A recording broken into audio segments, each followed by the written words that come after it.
Le Conseil des ministres s'est réuni ce mercredi 1er juillet 2020 sous la présidence de M. Patrice Talon, président de la République, chef de l'État, chef du gouvernement. Les décisions ci-après ont été prises. Au titre des mesures normatives, transmission à l'Assemblée nationale pour examen et vote du projet de loi portant conditions de création, mission, organisation et fonctionnement des organisations interprofessionnelles agricoles en République du Bénin. Les enjeux associés à ce projet de loi sont relatifs à la gestion concertée des intérêts des différentes familles professionnelles, au financement des organisations interprofessionnelles agricoles et au rôle régulateur que devra jouer l'État. Aussi, le vote de la loi consacrera-t-il la gestion interprofessionnelle comme modèle d'organisation collective au sein des filières? Il en découlera la possibilité de mieux prendre en charge la contribution à l'élaboration des politiques, la gestion des relations entre les familles professionnelles, ainsi que la définition et la conduite d'actions collectives visant l'amélioration des performances des filières. Il s'agit notamment, pour ce dernier aspect, d'assurer une meilleure organisation de la compétitivité, de la gestion des parts de marché, de l'innovation, de la sécurité alimentaire et nutritionnelle. Par ailleurs, il y a lieu de faire observer que l'absence d'une loi sur les organisations interprofessionnelles agricoles constitue un frein à l'exploitation optimale des opportunités nées de la libéralisation et du désengagement de l'État des activités industrielles et commerciales. Le présent projet de loi vise donc à combler ce vide en offrant un cadre légal général et cohérent aux dites organisations afin de permettre de mener à bien leurs activités à travers leur reconnaissance par l'État. Transmission à l'Assemblée nationale pour examen et vote du projet de loi portant révision de la loi numéro 2017-4 du 19 octobre 2017 relatif au Code des marchés publics en République du Bénin. Cette réforme projetée se justifie par la volonté d'impulser une nouvelle dynamique à l'exécution des projets d'investissement du programme d'action du gouvernement ou de ceux portés par des partenaires privés. De fait, elle vise à renforcer la modernisation de l'administration publique en optimisant notamment les processus de passation des marchés publics avec un impact significatif sur l'amélioration du climat des affaires. De même, par la dite réforme, le gouvernement entend intégrer au Code des dispositions de la loi portant promotion des micro, petites et moyennes entreprises MPME dans le but de leur faciliter l'accès aux marchés publics.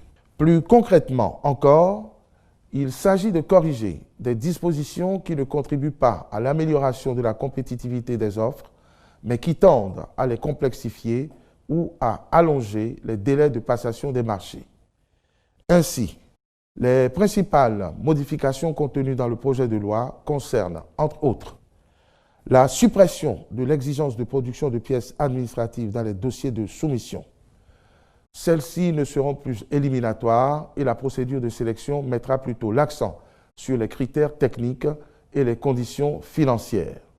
À charge pour les administrations fiscales et sociales de déclencher des contrôles à tout moment sur la base d'informations collectées.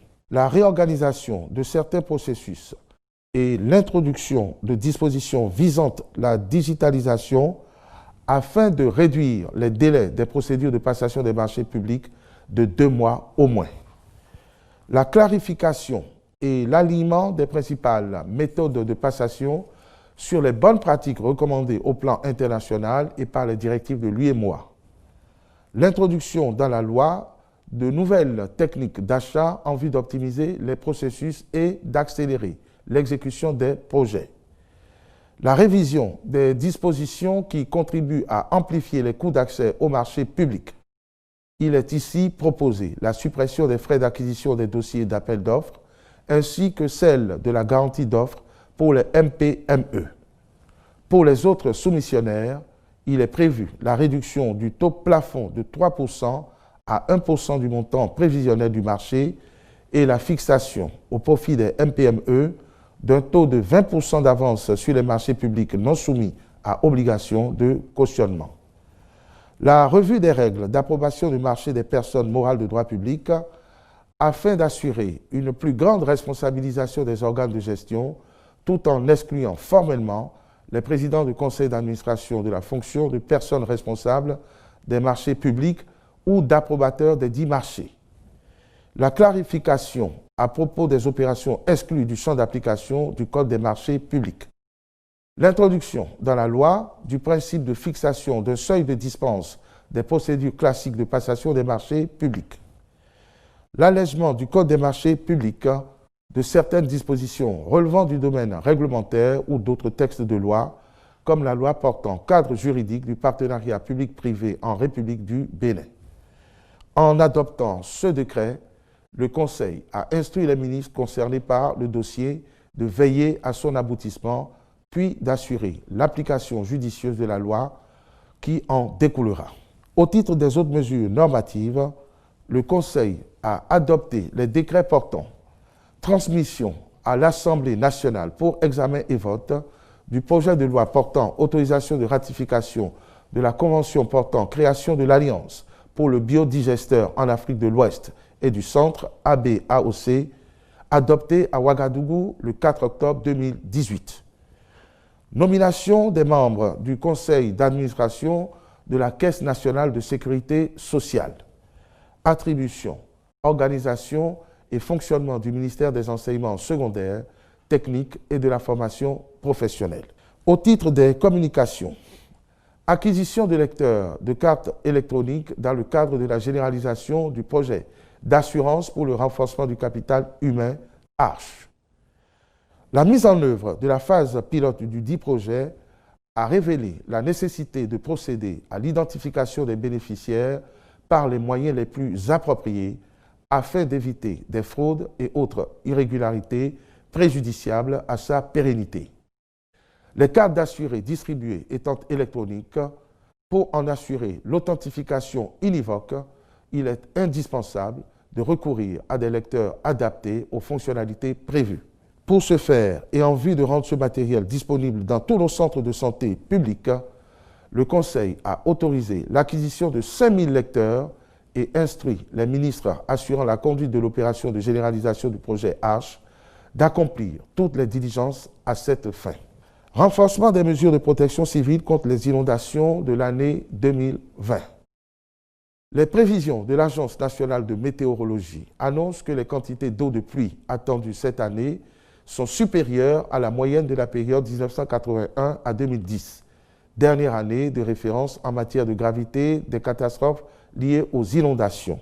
Par ailleurs, les mesures de riposte contre la propagation de la pandémie de Covid-19, notamment la mise en œuvre du cordon sanitaire, ont limité les déplacements et les interactions sociales sur lesquelles se base l'activité économique des ménages. Ainsi, le contexte particulier des inondations de 2020 sur fond de Covid-19 nécessite que soient renforcés les moyens et les capacités d'intervention de l'Agence nationale de la protection civile. C'est pourquoi le Conseil a approuvé la présente communication et instruit le ministre de l'Intérieur et de la Sécurité publique à l'effet de mettre en œuvre toutes les mesures de prévention et de réponse aux inondations. Homologation des prix de cession des intrants et d'achat de coton-graines aux producteurs au titre de la campagne cotonnière 2020-2021.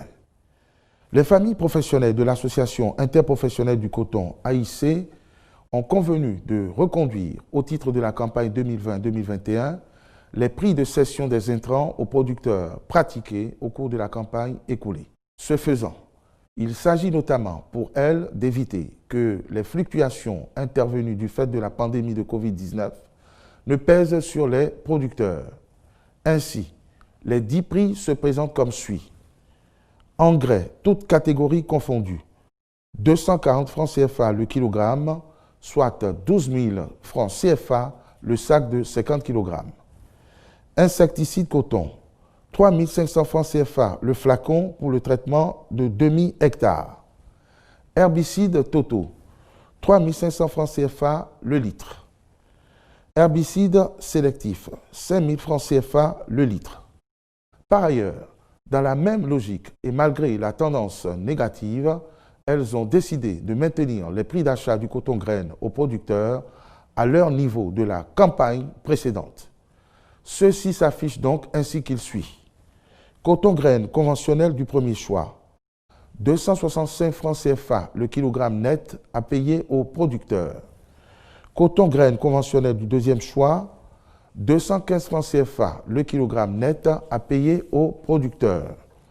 Coton graine biologique du premier choix, 318 francs CFA le kilogramme net à payer aux producteurs. Coton graine biologique du deuxième choix, 258 francs CFA le kilogramme net à payer aux producteurs. Fonction critique, 10 francs CFA le kilogramme de coton graine. Réserve stratégique, 5 francs CFA le kilogramme de coton graine. Tenant compte de la volonté ainsi exprimée par les acteurs de la filière, le Conseil a homologué ces prix. Par ailleurs, le Conseil a été saisi de pratiques de mise en place sans contrôle de crédit par les institutions de microfinance au profit des conseils d'administration des coopératives ou de leurs unions. Ceci crée des surendettements préjudiciables aux activités des dites coopératives et peut, à terme, compromettre leur viabilité.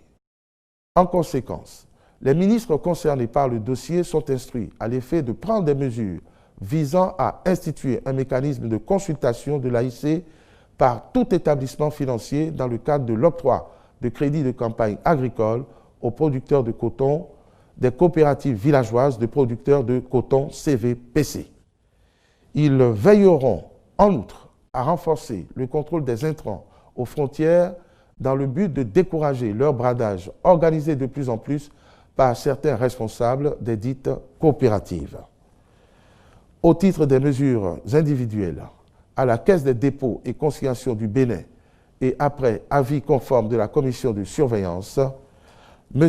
Fontoyon Paulin Razoumen est nommé directeur financier. Je vous remercie.